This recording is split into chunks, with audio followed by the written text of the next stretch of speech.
하나님 자리를 훔치다. 팀 켈러의 내가 만든 신.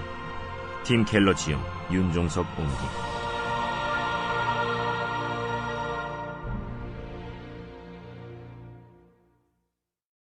가짜를 식별할 줄 아는 나의 아들 데이비드 마이클 조너선에게. 프롤로그. 우상, 생각보다 훨씬 더 위험하다. 내가 만든 신은 반드시 나를 배신한다. 세상에는 실체보다 우상이 더 많다. 프리드리히 니체, 우상의 황혼. 2008년 중반에 세계 경제 위기가 닥치자 한때 부유하고 인맥 넓던 사람들이 줄을 이어 비참하게 자살했다. 연방주택담보대출공사 프레디 맥의 재무담당 부사장 대행은 자택 지하실에서 목을 맸다. 미국에서 손꼽히는 부동산 경매회사 셸던 굿의 최고 경영자는 빨간색 제기호 운전석에서 머리에 총을 쏘았다. 유럽 여러 왕가와 고위층 집안의 재산을 맡아 투자했던 프랑스의 자산관리사는 버나드 메이도프의 폰지 사기로 고객 돈 14억 달러를 날리자 메디슨가 사무실에서 손목을 칼로 그었다. HSBC 은행의 덴마크인 중역은 하룻밤에 500파운드나 하는 런던 나이스브리지의 스위트룸 옷장에서 목을 맸다. 베어스턴스의 간부는 파산한 자사를 인수한 JP모건 체이스에 자신이 임용되지 못할 것을 알고 약물을 과다 복용한 뒤 29층 사무실에서 뛰어내렸다. 한 친구는 베어스턴스 일로 그의 기운이 꺾였다라고 증언했다. 1929년 주식시장 붕괴에 따른 연쇄 자살을 오싹하게 연상시킨 사건들이다. 1830년대 알렉시 드 토크빌은 미국을 설명하며 유명한 말을 남겼다. 풍요의 한복판에서 우울한 이상기류가 시민들을 괴롭히고 있다. 미국인들은 풍족해지면 행복해질 것이라 믿었으나 그런 희망은 신기루였다. 토크빌의 말처럼 이 세상의 부실한 낙은 결코 인간의 마음을 채워줄 수 없기 때문이다. 이 우울한 이상기류는 여러 모양으로 나타나지만 매번 그것은 절망으로 끝난다. 찾으려던 것을 결코 얻지 못한다. 절망은 슬픔과 다르다. 슬픔은 위로받을 수 있는 고통이다. 슬픔은 여러 좋은 것 중 하나를 잃었을 때 찾아온다. 예컨대 직장에서 낭패를 겪었다면 가정에서 위안을 얻어 헤쳐나갈 수 있다. 반면에 절망은 위로받을 길이 없다. 궁극적인 것을 잃었을 때 찾아오기 때문이다. 무엇을 위해 살아야 할지 길을 잃어버린 사람은 달리 의지할 만한 대안이 없다. 그야말로 기운이 꺾인다. 정신없이 바쁜 호황기에도 만연해 있다가 경제적 내리막길을 걸을 때 지독한 절망으로 변하는 이 우울한 이상기류의 원인은 무엇인가? 토크빌은 삶 전체를 이 세상의 부실한 낙 위에 세워 올린 결과라고 이유를 분석했다. 그리고 그것이 바로 우상숭배다. 우상이 점령한 사회. 우상숭배란 단어를 들으면 현대인은 목상 앞에 절하는 원시인의 모습을 떠올린다.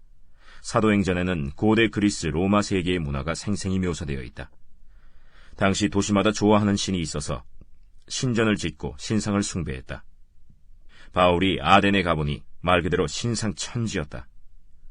아테나 여신의 파르테논 신전이 전체를 압도했고 미의 여신 아프로디테, 전쟁의 신 아레스, 다산과 부의 여신 아르테미스, 대장장이신 헤파이스토스 등 온갖 신이 광장마다 즐비했다. 우리 현대사회도 고대사회와 근본적으로 다르지 않다. 문화마다 그 문화를 지배하는 우상이 있다. 제사장과 토템과 의식도 있다. 사무실이나 헬스장이나 스튜디오나 경기장 같은 신전이 있어 행복한 삶이라는 복을 얻고 애군을 물리치려면 거기서 제사를 드려야 한다. 미모와 권력과 돈과 성취의 신이란 바로 우리 개개인의 삶과 사회 전반에서 신적 위치를 점한 이것들이 아니고 무엇이겠는가? 우리가 아프로디테 동상 앞에 무릎 꿇지는 않을지 몰라도 오늘날 많은 젊은 여성이 외모와 몸매에 과도히 집착한 나머지 우울증과 각종 섭식장애에 시달린다. 실제로 아르테미스에게 향을 피우지 않아도 돈과 성공을 세상 최고의 가치로 떠받들면 우리도 자녀를 일종의 인신제물로 바치는 것이다.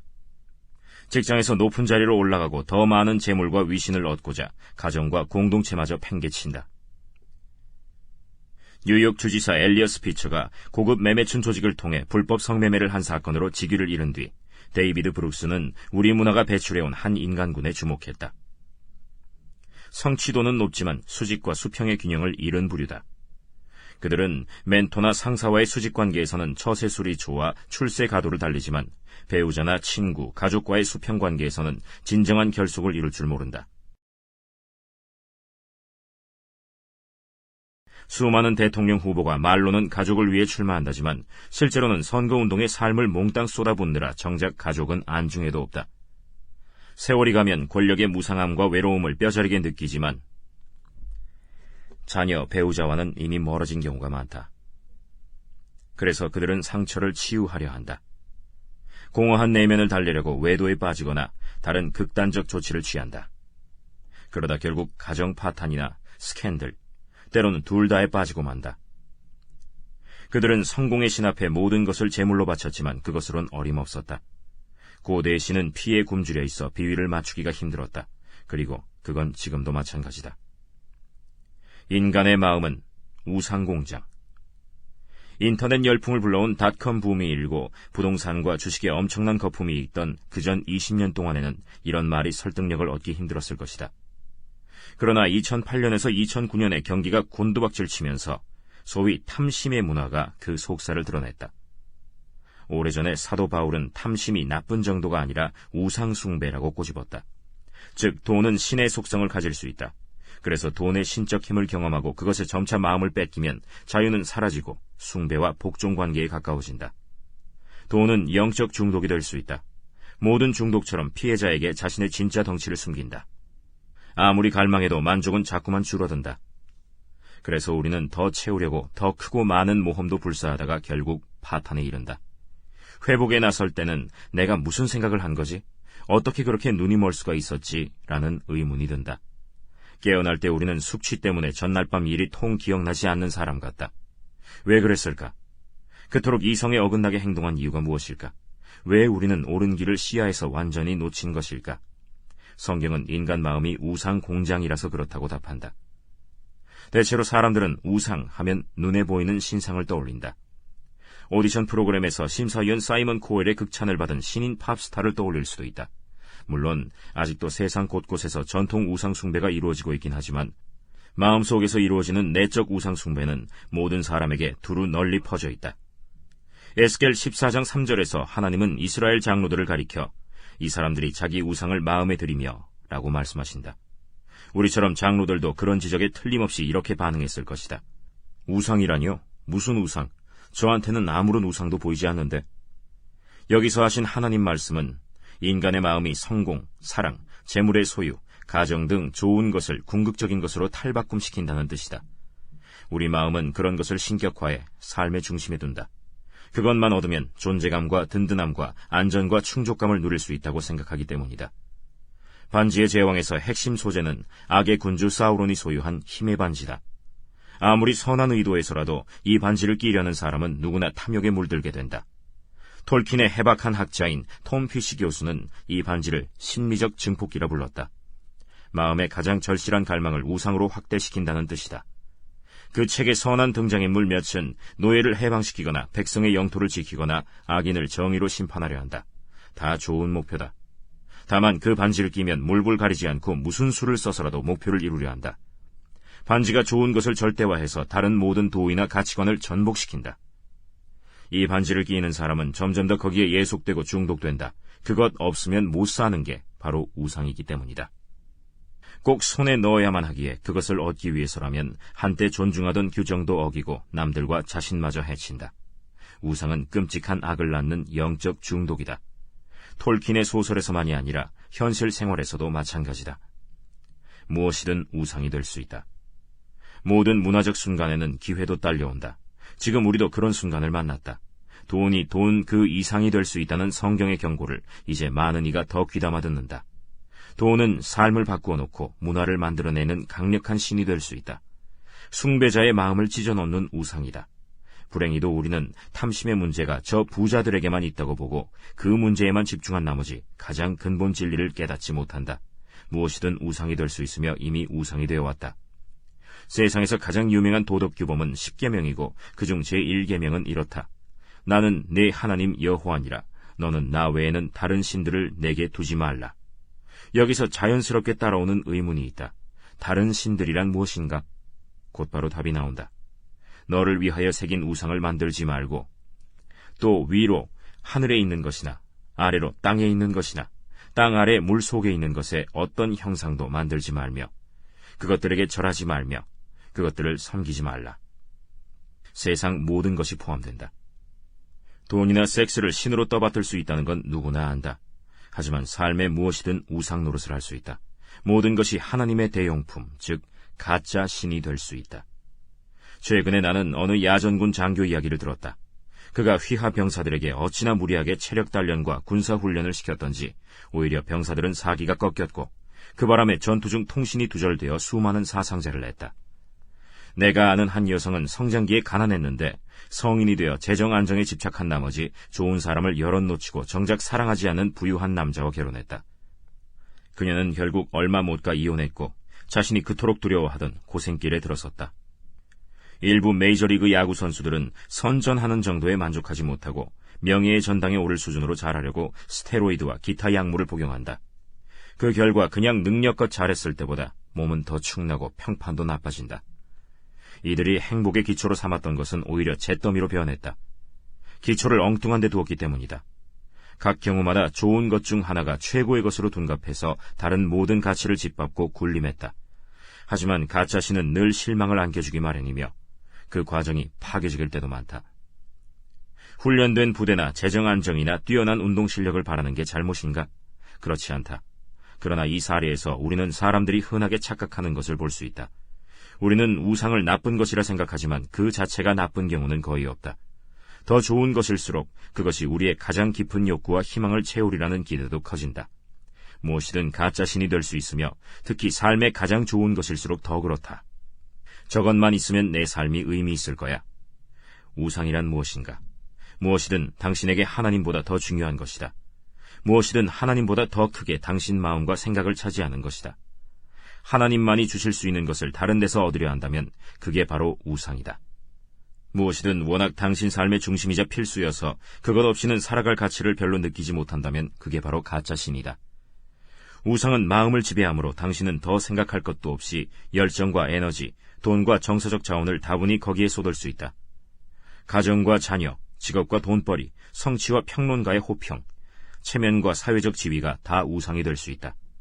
로맨틱한 이성관계, 업계의 인정, 안전하고 평안한 환경, 외모나 두뇌, 정치나 대의명분, 도덕과 가치관, 심지어 기독교 사역에서 성공하는 것도 다 우상이 될 수 있다. 타인의 삶을 고치는데 인생의 의미를 거는 것을 흔히 상호의존이라 부르지만 사실은 그것도 우상숭배다. 무엇이든 당신이 그것을 보며 마음 깊은 곳에서 이렇게 말한다면 그게 곧 우상이다. 저것만 있으면 내 삶이 의미 있어질 거야. 나도 가치 있는 사람이 될 거야. 내가 중요해지고 안정감이 들 거야. 이런 관계를 여러 가지로 표현할 수 있지만 가장 적합한 말은 숭배일 것이다. 옛 이교도들이 사실상 모든 것을 신으로 본 게 지나친 상상력을 발휘한 것만은 아니었다. 그들에게는 섹스의 신, 일의 신, 전쟁의 신, 돈의 신, 국가의 신이 있었다. 무엇이든 신이 되어 개인의 마음이나 대중의 삶을 신처럼 지배할 수 있다는 엄연한 사실 때문이었다. 예컨대 아름다운 몸은 좋은 것이지만 이를 신격화해서 가장 중요한 것으로 삼는다면 우리에게 남는 것은 단지 아름다움이 아니라 아프로디테다. 사람들과 문화 전체가 끊임없이 외모 때문에 고민하고 거기에 시간과 돈을 지나치게 쏟아붓고 어리석게 성품까지 외모의 기초에 평가하게 된다.